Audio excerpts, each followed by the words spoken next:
So yesterday we stopped with the two-grid algorithm.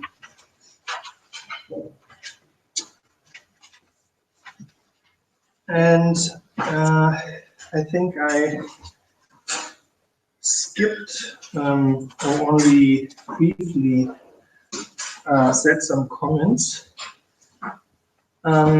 So first of all, so the idea just roughly was to iterate a certain number of times with our iteration scheme that has the smoothing property, some new one times, then we compute the residuum on the fine grid, then we restrict with our restriction operator to the coarse grid, solve there. The equation, the residual equation for this residual that we just transferred from the fine grid to the coarse grid. And then to interpolate back the solution to the fine grid, correct there, and relax again. To relax means to smooth again a certain number mu 2 times. The number of post and pre-smoothing, this is something that is fixed in the beginning. And most of the time, this has to be empirically determined, I mean, the best optimal number. Similar with this omega that we had in our iteration scheme. Okay, there we had some theoretical argument, but it was also a very simple problem. So if you have a more complex problem, these kind of parameters, you have to determine empirically. Then, okay, we said that on the coarse grid, we want to solve the residual equation. And there, we mentioned the coarse grid operator A to H, but we haven't really specified what that is at the moment. Or yesterday, I was thinking of also for the exercise of just a discretization on the coarse grid. I mean, just take our model problem, the continuous one, and now discretize it not on the fine grid, but on the coarse grid, and take this operator as the coarse grid operator. And then it's clear. If you do a direct solve, it's clear what to do on the coarse grid, but it's not obvious that we really have to solve exactly. We could also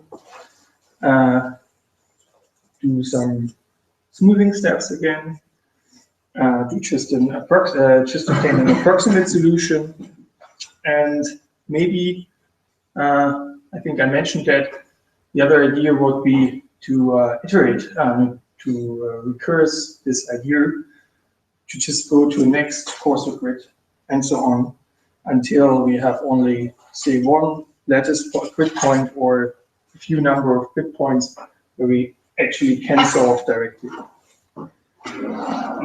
And that directly leads to the so-called V cycle. And this is where we start today.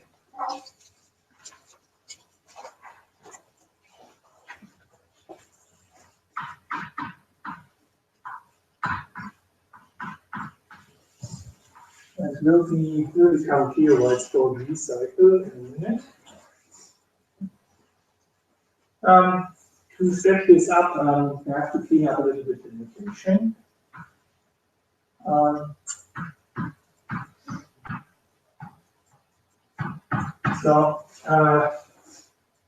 We said that we want to solve the residual equation on the coarse grid, and therefore we have this coarse grid residual, and that's the one that you obtain by restricting the fine grid residual to the coarse grid. but we just write for this f to h, since in the residual equation, this is just another right-hand side. So it's just another right-hand side. We can just call it f to h. And we have to keep in mind that it is the residual in fine grid, but for the piece of notation, we call it f. The error, that's the one that we solve for. We just call it in the same fashion. We call it just u to h because it's just another solution that we want to have. And this just helps to write it down perfectly. And another thing that we have to specify is if we wanna, on the course grid, we have to solve. Now we want to insert another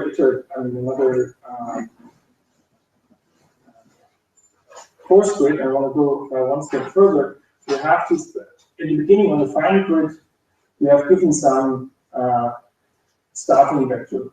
We have to specify where we want to start on the course grid, and that we do now. Let's just say take as a starting point the 0 vector.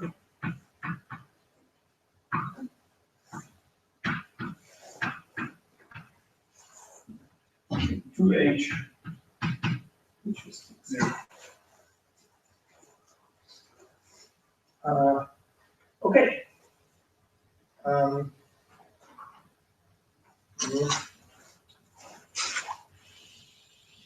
Put that right here.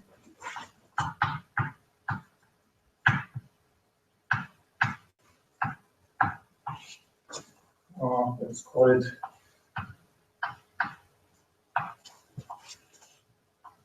capital B H. It takes an initial vector and the right-hand side, and then iterates with your favorite smoothing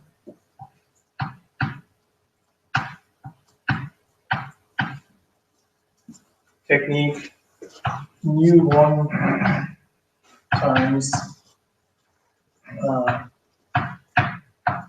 on the fine grid with the starting vector that is given. Then, if we are on the coarsest grid, whatever that means, so maybe it's just one grid point left, or you give it as some parameter, just it's just 6 grid points or 8, then just do that solve. Also, this might be subject to empirical determination. So if we are on this coarsest grid, then we solve exactly.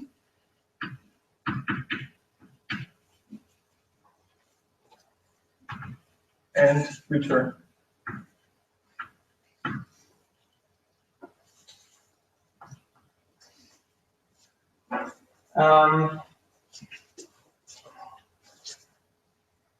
Of course, the specified equation A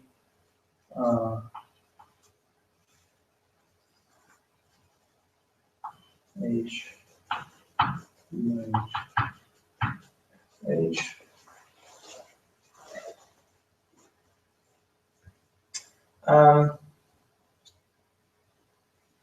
Okay, we solve exactly, and then or what you could do here as well is instead of solving exactly, you could go, it's an alternative, go to step 4.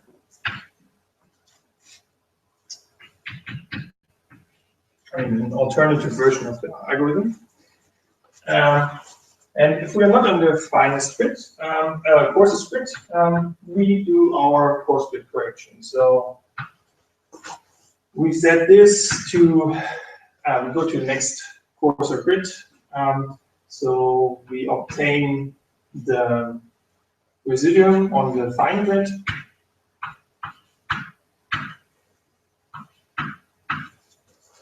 And transfer it to the coarse grid. We set the initial vector to 0, and then we just call recursively this algorithm. It's now capital V, 2H of course, 2H initial vector and 2H right hand side.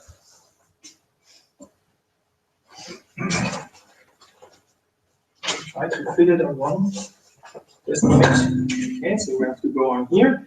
So that closes the else branch, and then if this is done, if we have the coarse grid correction, we have to apply it. And this just means we add to our current solution the correction that we've just computed, prolonged or interpolated to the fine grid. And we conclude with some post-smoothing.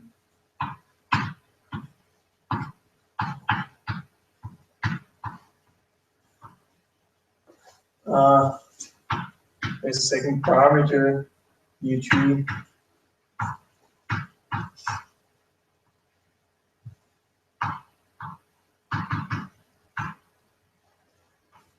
And then again the initial vector in this step is the current solution. Okay, this is the V cycle in its theory. So this goes iteratively down from the fine grid to the coarsest, and we can draw a picture of this. Here. So if we have H, 2H, let's say 4H and 8H, 4 levels, then we go down here. So we smooth, we restrict, and then we smooth again, and we restrict again. We haven't applied any coarse grid correction yet, so we haven't arrived at this step here. We go forward further. Now we are at the courses, so we smooth and restrict again. We are at the smoothest, at the coarsest grid. Now we solve directly, or we skip this and go directly to 4.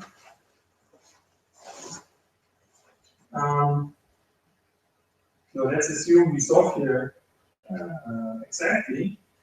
Then we interpolate and smooth, and then the recursion closes. We interpolate, correct, interpolate, smooth, and so on, until we reach the fine grid again.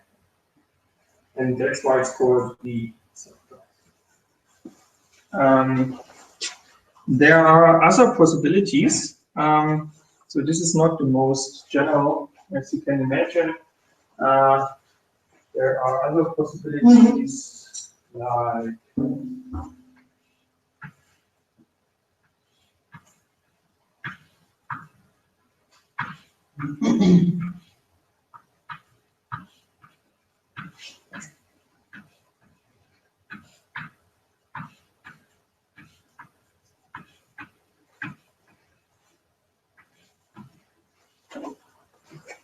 this one.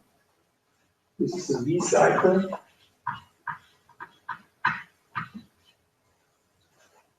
Sorry, W cycle. And another option that appears is the full multi-grid.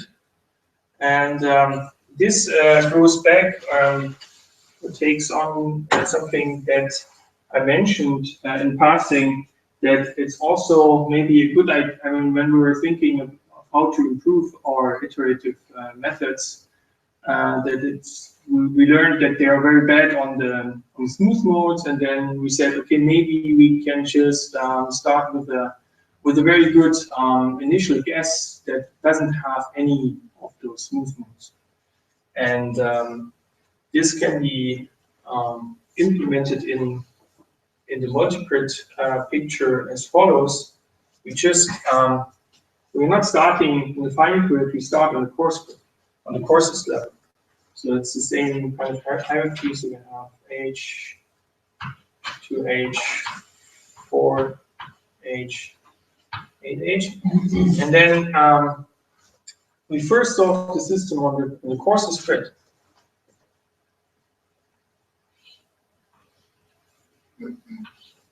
So we just project down, restrict down our right-hand side to the courses grid, and then we solve there, and then we go up one level, down again, up 2 levels, down 2 levels, up 3 to the top, and this is now our improved initial guess for our V cycle.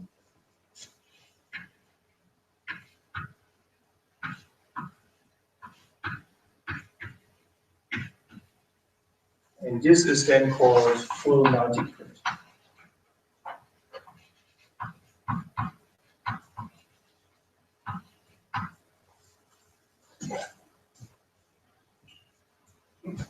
The cost of these initial steps here is comparatively small, and therefore this is very beneficial. And for this variant, you can prove that for this simple model problems, for this method has the best computational complexity, to which we will come back now. To which we will turn now to the complexity of these algorithms.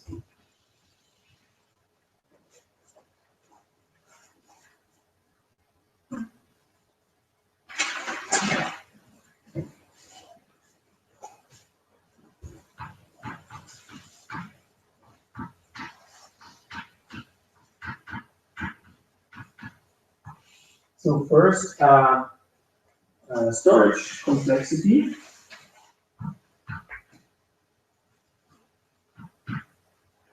One would maybe object that since we have now this complicated hierarchy here, that we have to store a lot more data, and that this is that has to be quantified and compared to a method, to one level, one grid method.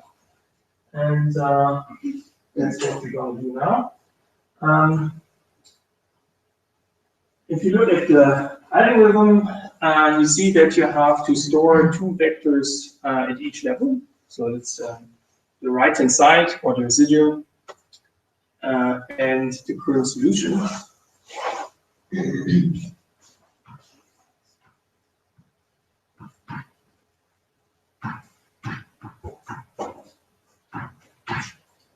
We have 2 vectors per grid.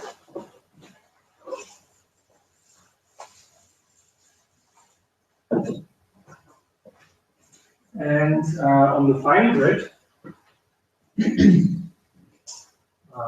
well, first of all, let us simplify a little bit, or specify we have a d-dimensional problem.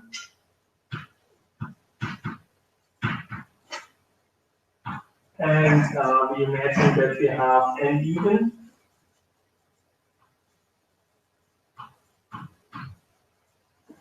Even number of points,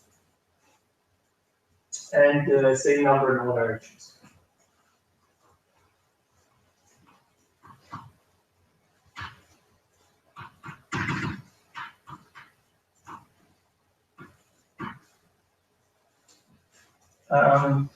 Then on the fine grid,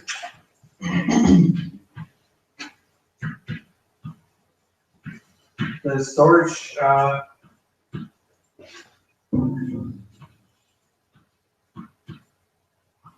is the needed storage is 2ND times your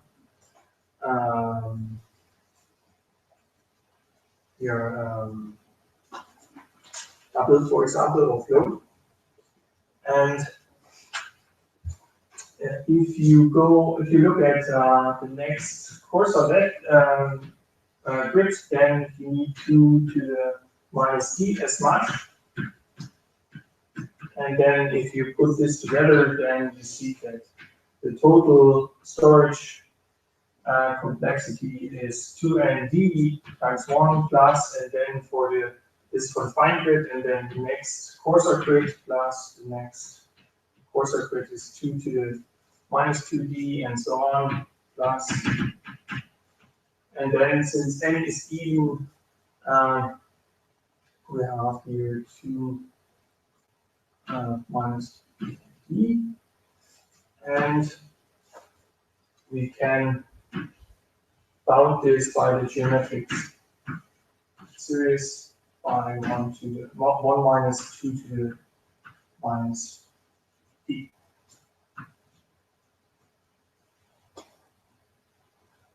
Okay, that means for d equals 1, it's less than twice as for the fine grid.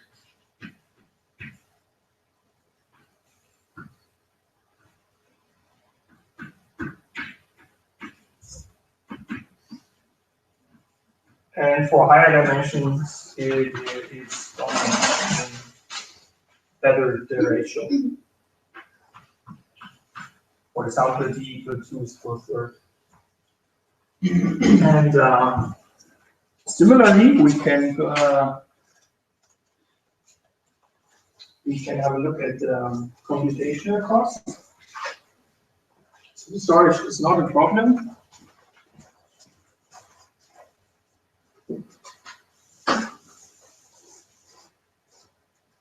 I would really like to know how to clean this without me.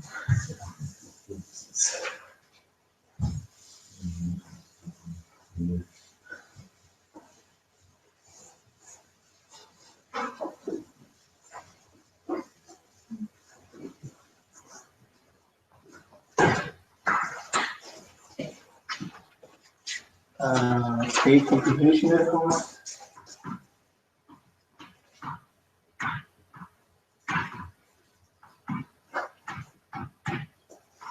Here, we're gonna do it similarly. We need a measure, and there we have to measure just the number of grid points, which is obvious, and then just take number on the fine grid. And here, we want to measure computational cost in terms of the fine grid iterations, the smoothing. So 1 work unit is equal to 1 smoothing step.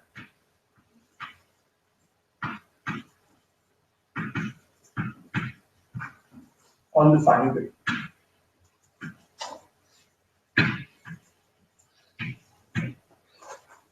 And if we do this, or we add some second thing, we will want to neglect the transfer operations. This amounts to typically 10 to 20% of the total cost, and therefore we're going to neglect it.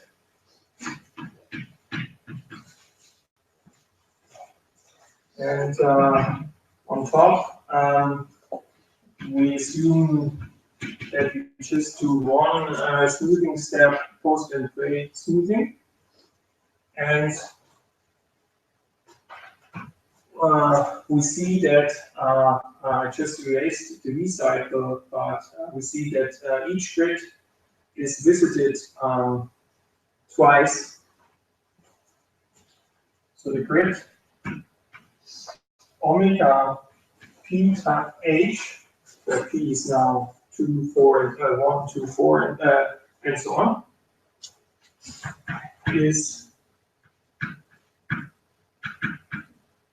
visited twice. And the amount of work is p to the minus d.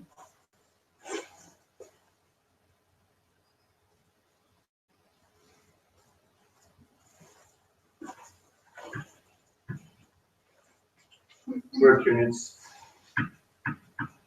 each. Since we have less grid points, it's just cheaper. And if you sum this up, in this cycle, then we have 1, 2 times 1 plus, and the same series as before.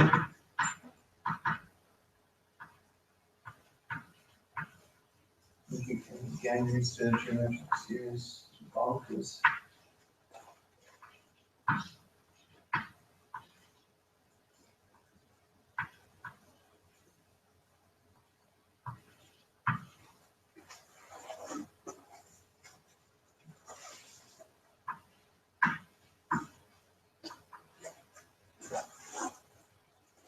Work units. And this means that for d equals 1, we have 4 work units.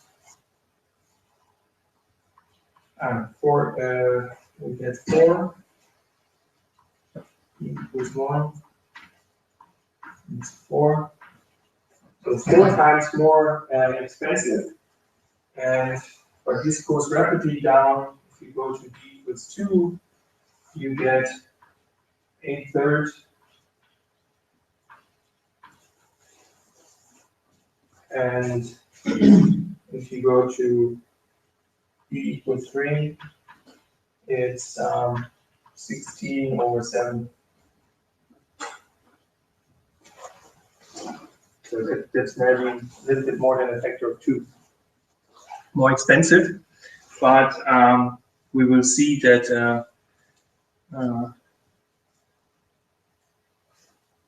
each step is, although each step is more expensive, the main gain is that we achieve a certain or another, what is called optimal complexity. And that what it means in our case is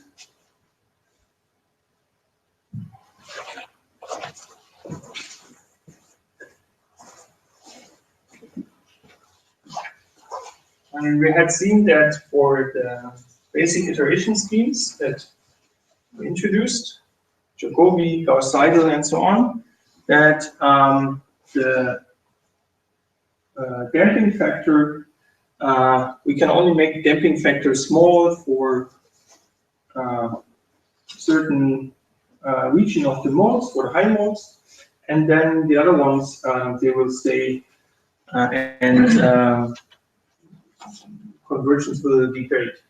So we have that our and even more so that the smallest eigenvalue of this iteration matrix, so lambda 1 of R was 1 plus order h squared.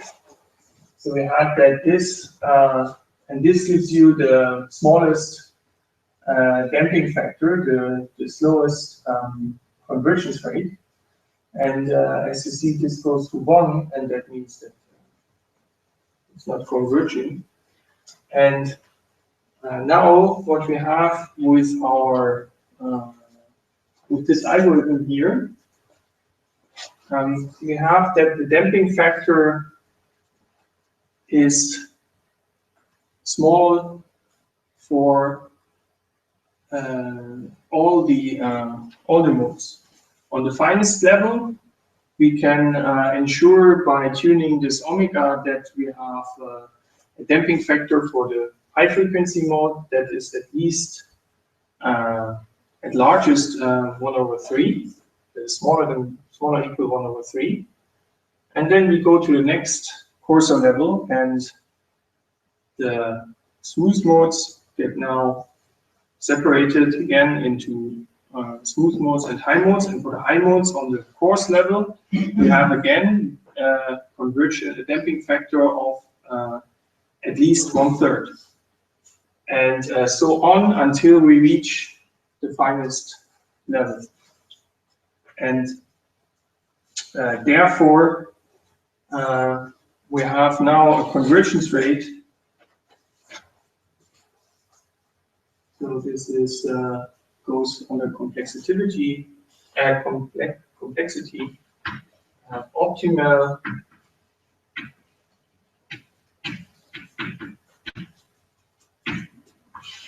which can also be rigorously proven. It means that the damping factor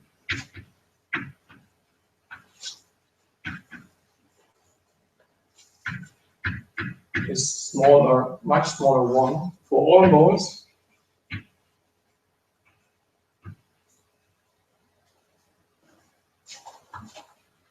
And what's important, independent of the discretization.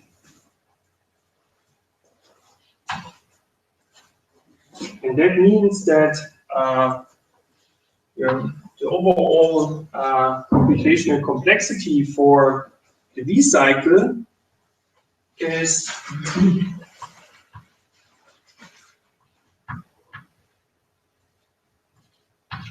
order NV log n, or for the V cycle,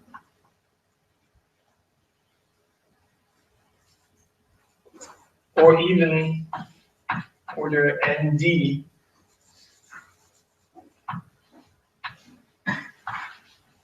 for multiple. So these two you can prove. And this is what is called optimal complexity. So your method solves the problem with a numerical cost that is just scales with the number of with the system size. And before, you has to understand. Before we had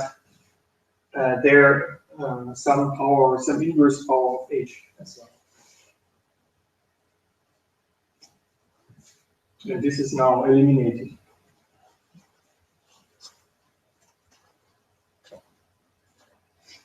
Okay.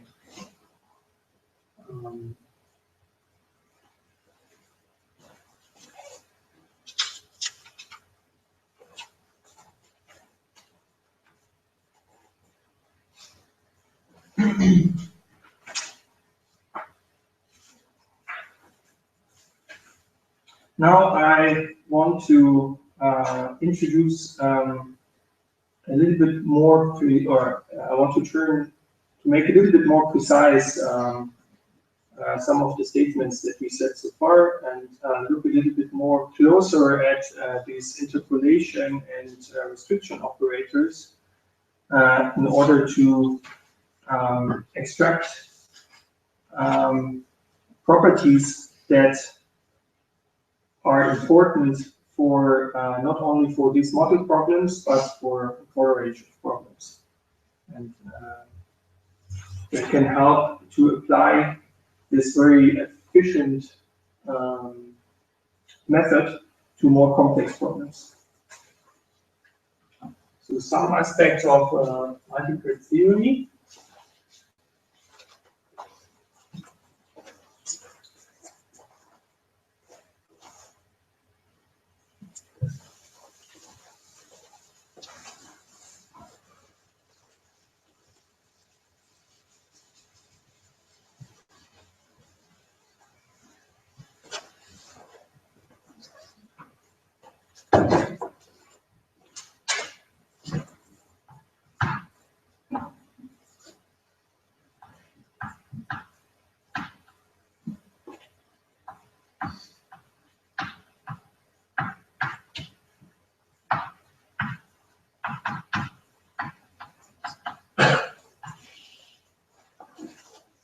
And the first thing will be variational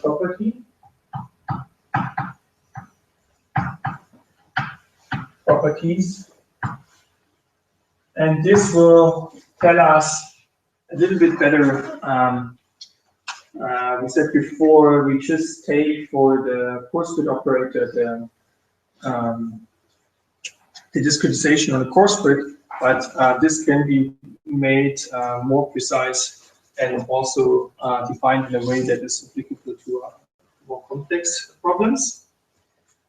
Okay, now we will call by rho h not only the grid, but also the space of vectors on this grid.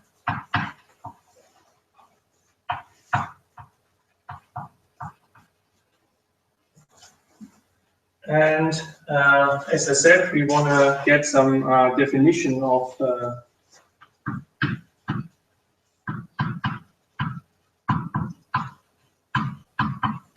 to h, a to h. And we were going to look at the one-dimensional problem, with the one-dimensional problem in mind, and assume that now for the moment, assume that the error on the fine grid is in the range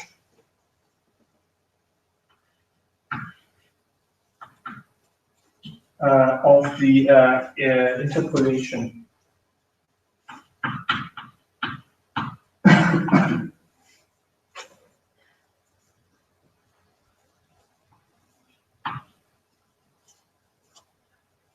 This is just this is the span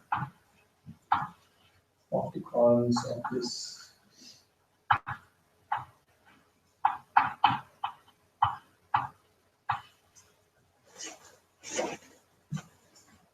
What does it mean?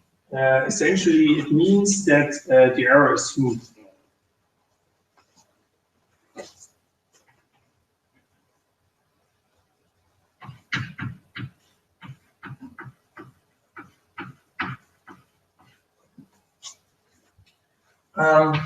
If this is so, then there exists a vector on the course grid u to h such that I can write my error as an interpolation of this vector.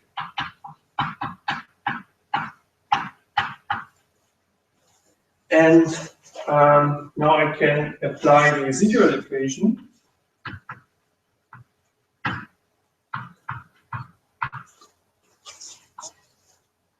And derive that, so the residual equation is just A on the fine grid, A EH is RH, but now I insert this representation of my error as a vector on the course grid multiplied by the interpolation is RH. And now the question arises, what happens when I apply H to such a vector? So in other words, what is the action of H, A on my interpolation operator?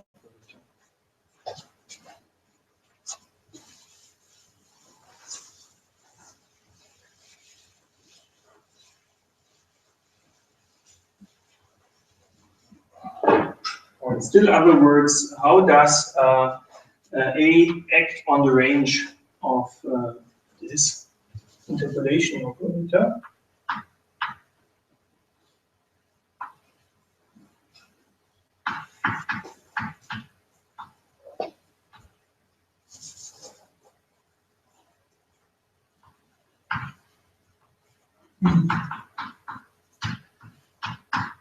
And Now, to answer this question in this one-dimensional case, remember that AH is a finite difference of second order.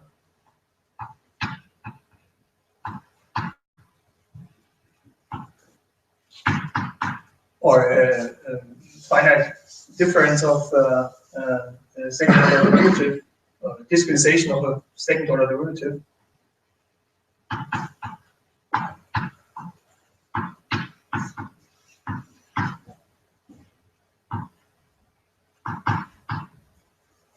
And that our interpolation is a linear interpolation.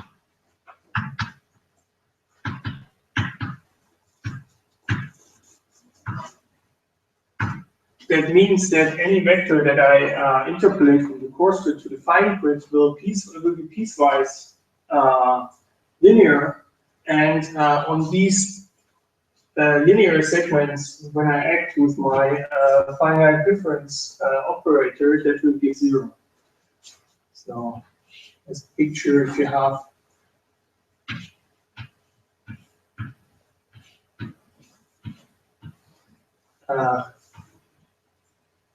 this vector here will look something like this. And this is linear here, that's the linear interpolation, and then at these points I will get a 0 when I act with A. And that means that when we look up our definition of the interpolation, you will see that exactly the odd points will be 0.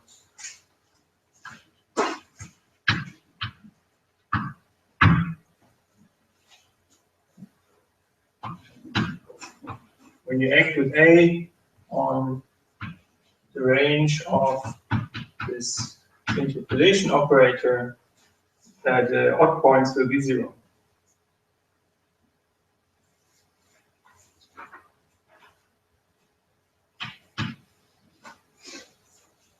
And similarly, the odd points of U, of this, then will be 0, obviously.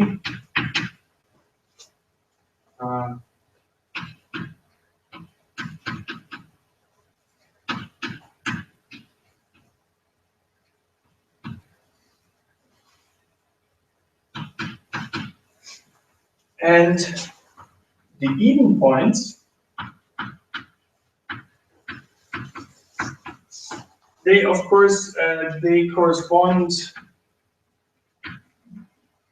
to the coarse grid points. That is our definition of the coarse grid points, or our definition of the restriction.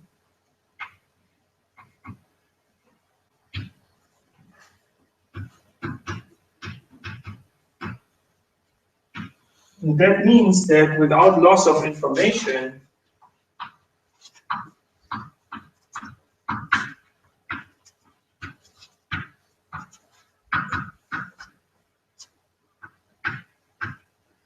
I can just multiply with my restriction operator from the right and obtain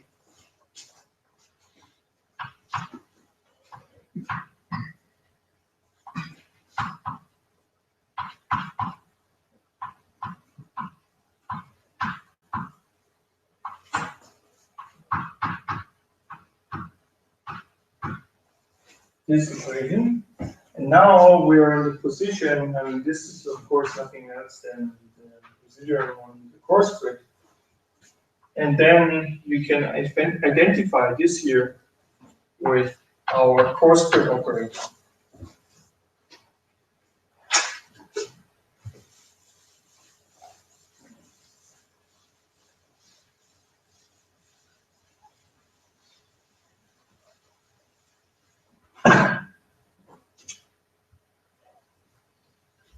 And now you can do an explicit calculation of this matrix, and you will realize that in this case, this is exactly what you get when you do a discretization on the coarse grid. This is, of course, because this is such a simple model. And of course, it depends on on how we design our restriction and interpolation operators.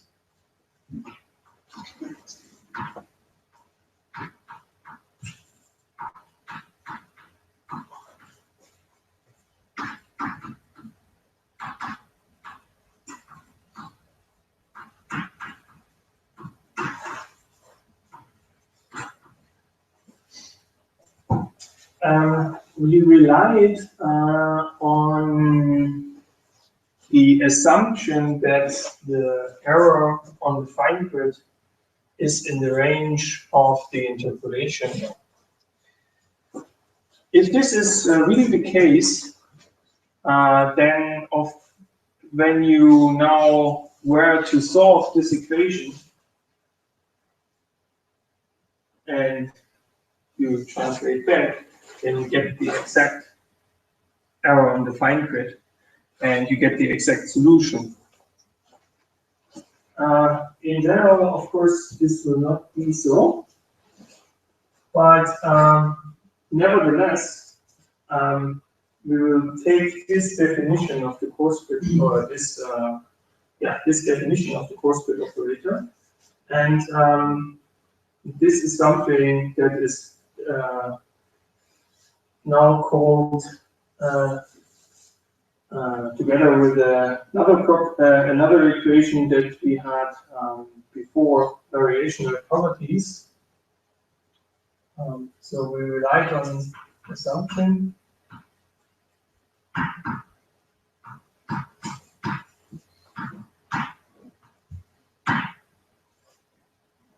But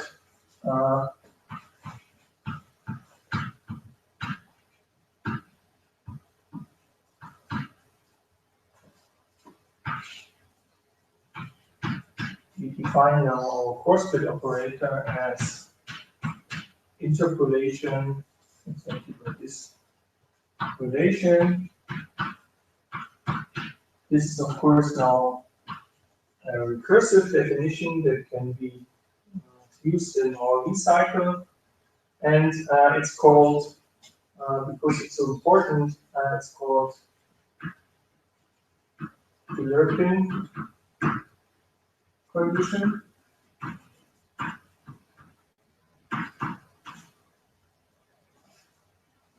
And the other one I repeat here was this relation between interpolation and restriction, that the restriction is related to the interpolation on transpose and some constant. And these two conditions, they are not desirable in any situation, but in many, and in many applications they are used. So they are not desirable in all cases.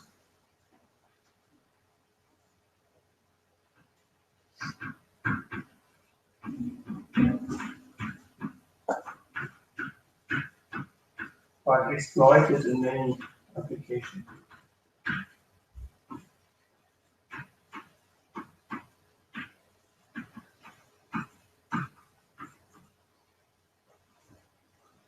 And used also in proofs. Because, as we already learned yesterday in the discussion, if you have a symmetric A, then this definition together with this property preserves this property of A, for example. And to preserve certain properties of A on the coarse grid can be very important, and can be important in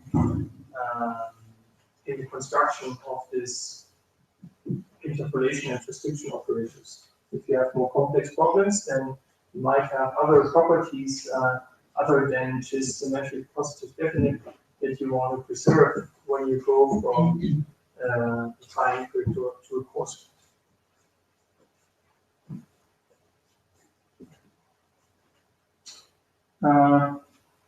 Okay, and now that was the variation of properties that are these two. And now I want to move on to the spectral properties or spectral perspective on the about the action on this interpolation and restriction operators.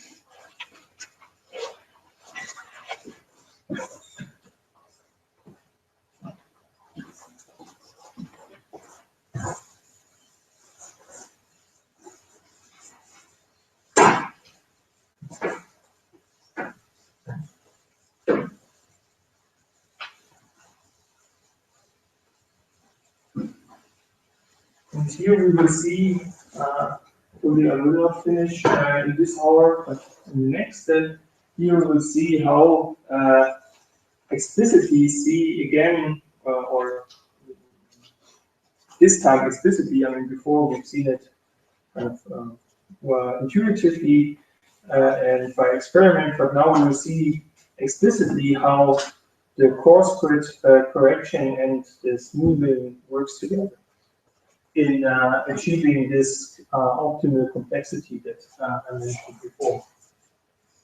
Okay.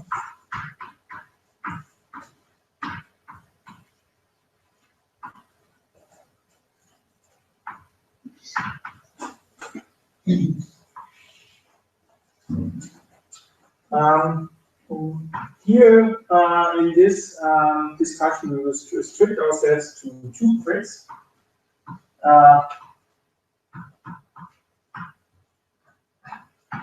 To a two-grid algorithm, two grids. I mean, this can be recursed and generalized easily. And we have to recall again our modes of A, and they were given by WKJ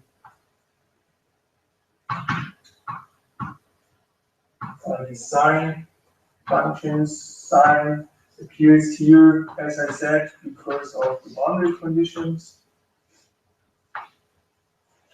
Otherwise, since it's a differential operator, one would expect just Fourier modes. Since we have these boundary conditions, we get this certain combination of the Fourier modes and the complex exponential. And we have here that k is going from 1 to n minus 1, and j goes from 0 to n. I mean, here you see the boundary conditions at 0 and n, the sign vanishes. Now we want to see the action of the restriction operator. So we need, in order to understand how our two-grid correction algorithm would act on these modes, and therefore on we want to know how it acts on the error, and we use again the decomposition in these modes to analyze this.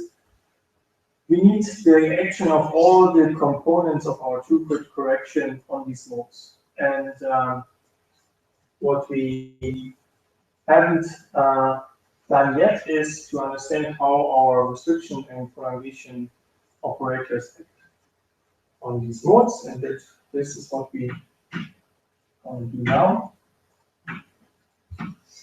So first, restriction.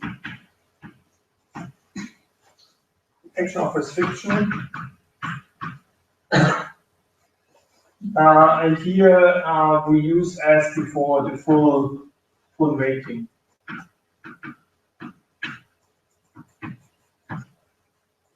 And remember that was a map from n minus 1, Rn minus 1 to R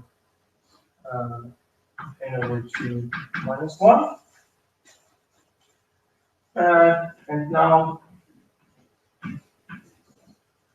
we let this operator act on smooth modes.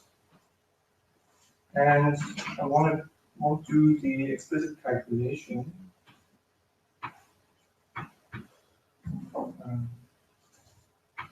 So we want to act on smooth modes on the fine grid. And what we find is that these are directly connected to the modes on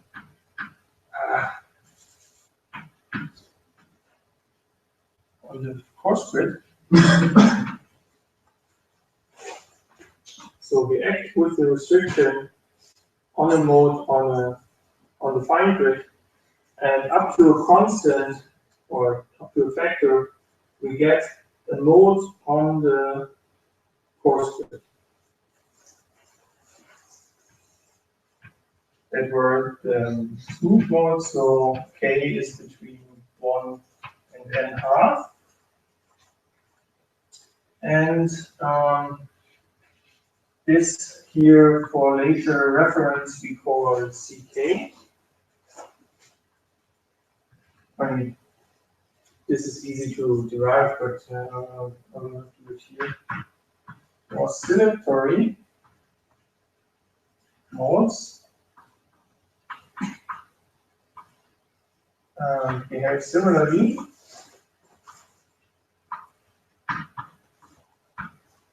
So I use now this notation, n minus k, and then I let k go again from 1 to n². So this is the second half of the spectrum. Now you get, I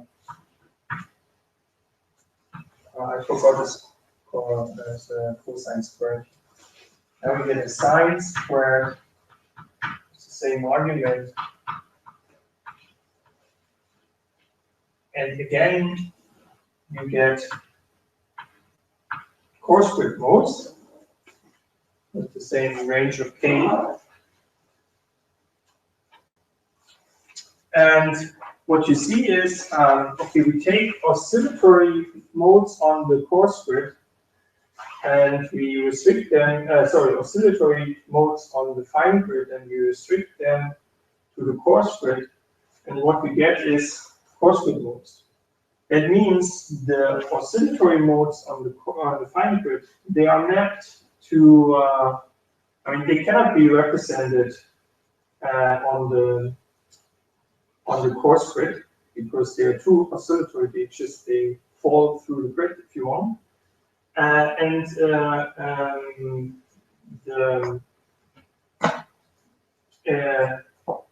They are mapped to smooth modes, modes that appear smoother than the original modes. So if you were to really draw a picture, then you would have here something very highly oscillatory on the coarse grid, and then the fine grid. The coarse grid is just every second point.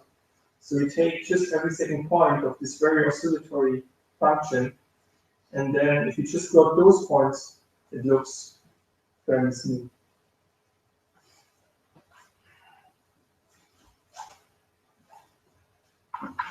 So they get mapped. They cannot be represented exactly as the smooth modes, but they get mapped to relatively smooth modes.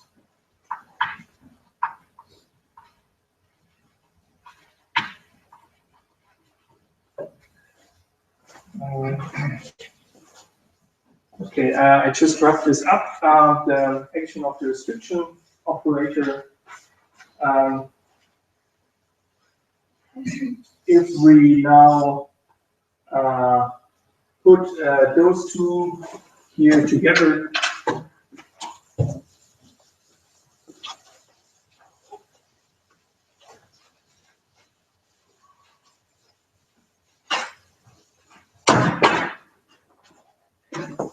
if we put the oscillatory and the smooth modes together in capital K, capital WK, and this is the span of the smooth modes and the oscillatory modes, then this gets mapped by the restriction to the span of the modes on the course grid.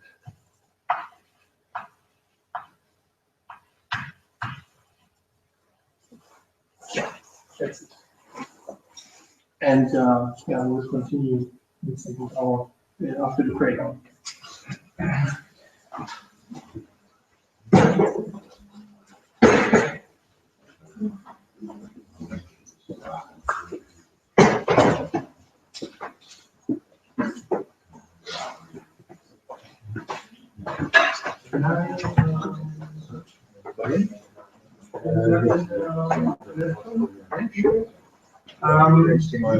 Yeah, I would like to show some slides in the second half of the.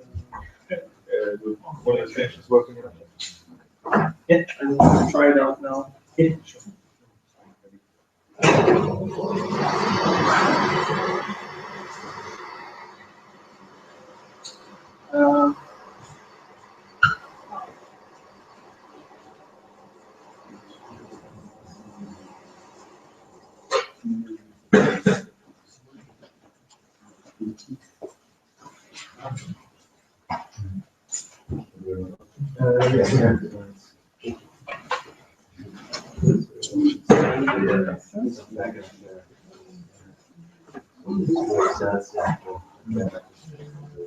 I have this report.